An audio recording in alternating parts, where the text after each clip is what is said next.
Good morning. So, bit of a late start, as is always the case with me. Right now, I am hauling my ass over to the warehouse to grab the cymbals off Rick's A-Rig drum kit, and then go into Zildjian and do some cymbal shopping.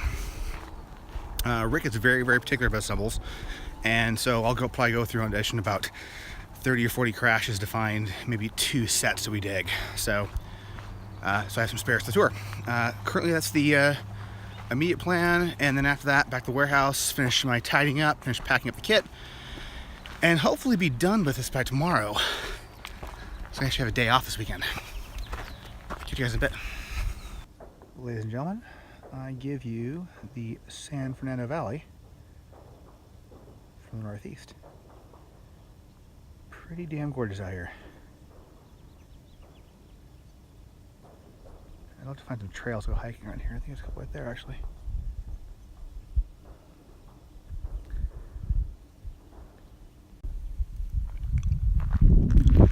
The same thing I did yesterday. Started walking, talking, didn't hit record. Anyways, I stopped back by the same location I was at yesterday.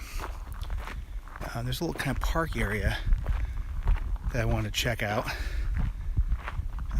It's also giving me a view of the other side of that hill to see if there's a way up to the top. And I'm going to say right now, the helicopter, nope. Kind of a cool spot though. Here, check it out. I have no idea what this crap is up here. There's the hill where the helicopter was yesterday. Now that trail you see cutting the side of the hill there just goes all the way around. It doesn't go up anywhere. There is one spot where you might be able to climb, but the vegetation's pretty thick and deep. And since I'm wearing shorts, and it was yesterday, I don't really feel like walking through tall grass.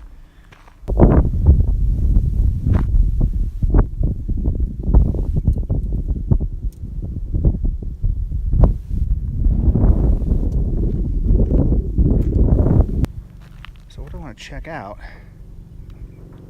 this really cool trail in the middle of the screen there, heading up. It goes over the top of the hills. Now, I sadly think that's private property. I'm not sure how ballsy I'm feeling about trespassing today. So one thing I noticed about the Osmo quite a bit though is it has a tendency of tilting. Like right now, I'm watching it, it's doing this. I'm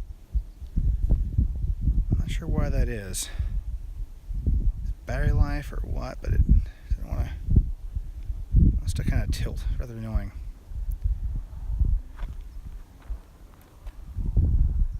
There's the lovely view. It's pretty cool up here, I dig it.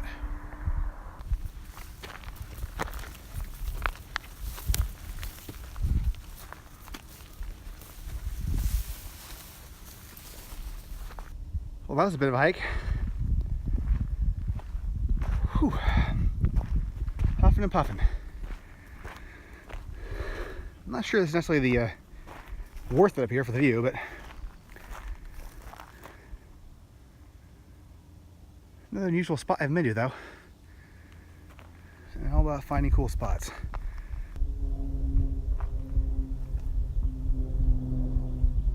And there we have some of the most obscene real estate in all of California. 2 hillsides, or 2 hilltops I should say. They're just truck parking. One there, and one about center there. So I guess this trail just goes and goes and goes and goes and goes. I fully intended to get back to my car and head home, but this cool little riverbed up here that I think will lead to an interesting location. So I'm gonna check it out. Yeah, it's a pretty neat little spot down here.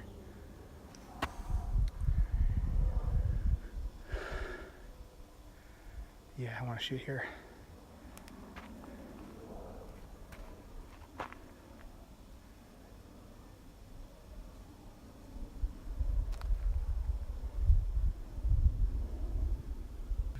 not for nothing, but that car parked up there. I drove past that on the way in, and a young couple, and they're getting busy, to put it mildly. I'm kind of shocked that they're still there, but I guess having a good time. Good evening. I was just finishing editing up today's video and saw I had a couple questions on YouTube. These are from Andy LepMixG, and he has a couple questions on the recording of the Def Leppard records. I kind of feel like I may have answered these in another video, so if I have, apologize for repeating myself. If not, well, then here we go. Question 1. When the band records, are you involved in Rick's side of the music? Brady records at home. What if he records in Dublin? Do you also fly over? Okay, so Rick has a studio at his house, as most musicians do. The recording he does there is just for other projects. He does demo some Leppard stuff. I know he does a lot of his composing there. So Rick will write his parts or write songs and stuff and bring to the band. But I don't think he has actually tracked much Leppard stuff there, aside from maybe some overdubs. He might do some stuff if they need some crashes or some extra parts played. And he's already at home. As far as going to Dublin, I've only been with the band for, I guess this is year 6 now, and they've only done one record since I've been with the group. So the last record I didn't go to Dublin, although from talking to the guys who are there, they probably wish I was there, because we built an entirely new kit for the studio, and essentially I duplicated one of his touring rigs, but had everything shipped there from the vendors. So the guitar tech had to build it, and he wasn't too happy about that. So I hope the next record if they do another one, I get to go. We'll see. I think the producer would love to have me there, because it's one less thing he has to deal with.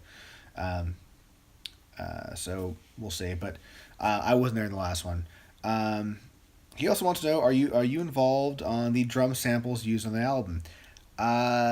No, and a little yes. The sounds that are on the record are generated and picked by Rick and the band's producer, Rona McHugh. When we programmed the studio kit, what we did was we basically sent over like the C rig, Rick's small fly rig. I sent over the rack portion of that, and then we had Yamaha send all the parts in to build the actual kit. But what we did is we programmed in a bunch of kits that were different sounds than Leppard sounds, mainly for songwriting purposes. So if they were doing a song and Rick goes, I want to have a kind of Keith Moon vibe for the drums,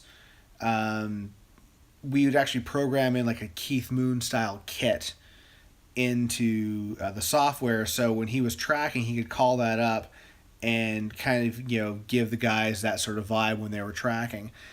But they would track the actual MIDI off the rig as well, so they could reassign sounds at a later date. A lot of the audio that came off the kit was purely for vibe in the studio. That way the guys could just go, hey, I'm kind of feeling like a Bonham kind of vibe here, and then we pull up some Bonham sounds. So I generated a lot of the sounds with Rick. We programmed all the kits and stuff, but I don't believe those sounds were used in the record. I believe all the sounds were chosen after the fact, or in the process of recording. They would go through and find the sounds that fit. A lot of the sounds that were there initially were just for vibe as they're tracking. And last question. When you guys tour the album, like the new one, do you edit samples, loops for the new songs? Do this at home or with others? A lot of the stuff will come to me directly from Ronan. He's also the front of house guy as well, so he will give me basically a USB stick with all the sounds for the new songs. Occasionally I'll do a little bit of tweaking to him, but it's mainly just starts and stops. If Rick goes, hey, you know what, I want this actually to come in a different point from the hit. But Ro and Rick will go through and decide what they need for the song to pull it off live, and they'll give me the sounds. I'm pretty minimal of that, other than actually installing them and doing the mapping, the MIDI mapping. But yeah, the sounds are something those guys generate. So I guess that's it for today. I'm gonna pop this in, get this done, and start all again tomorrow.